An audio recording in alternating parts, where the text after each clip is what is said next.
BJ was one of many fellow inmates who had big plans for the future. He had a vision.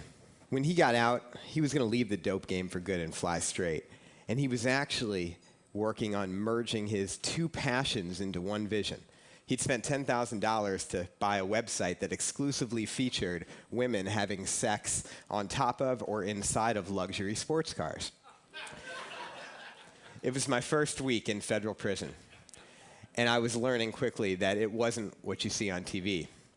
In fact, it was teeming with smart, ambitious men whose business instincts were in many cases as sharp as those of the CEOs who had wined and dined me 6 months earlier when I was a rising star in the Missouri Senate.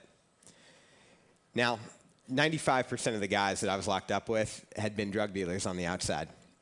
But when they talked about what they did, they talked about it in a different jargon, but the business concepts that they talked about weren't unlike those that you'd learn in a first-year MBA class at Wharton. Promotional incentives, you never charge a first-time user.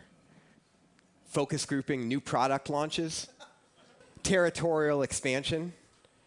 But they didn't spend a lot of time reliving the glory days. For the most part, everyone was just trying to survive. It's a lot harder than you might think. Contrary to what most people think, taxpayers don't pay for your life when you're in prison. You got to pay for your own life. You got to pay for your soap, your deodorant, toothbrush, toothpaste, all of it. And it's hard for a couple of reasons. First, everything's marked up 30 to 50% from what you'd pay in the street. And second, you don't make a lot of money. I unloaded trucks. That was my full-time job, unloading trucks at a food warehouse for $5.25, not an hour, but per month. So how do you survive? Well, you learn to hustle. There's all kinds of hustles. There's legal hustles. You pay everything in stamps. Those are the currency. You charge another inmate to clean his cell. There's sort of illegal hustles, like you run a barbershop out of your cell. There's pretty illegal hustles. You run a tattoo parlor out of your own cell. And there's very illegal hustles, which you smuggle in or you get smuggled in, drugs, pornography, cell phones. And just as in the outer world, there's a risk-reward trade-off. So the riskier the enterprise, the more profitable it can potentially be. You want a cigarette in prison? $3 to $5. You want an old-fashioned cell phone that you flip open and it's about as big as your head? $300. You want a dirty magazine? Well, it can be as much as $1,000. So as you can probably tell, one of the defining aspects of prison life is ingenuity. Whether it was concocting delicious meals from stolen scraps from the warehouse, sculpting people's hair with toenail clippers, or constructing weights from boulders in laundry bags tied on to tree limbs, prisoners learn how to make do with less.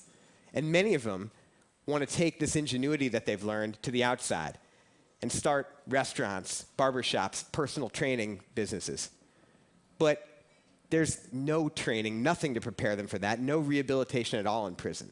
No one to help them write a business plan, figure out a way to translate the business concepts they intuitively grasp into legal enterprises, no access to the internet even.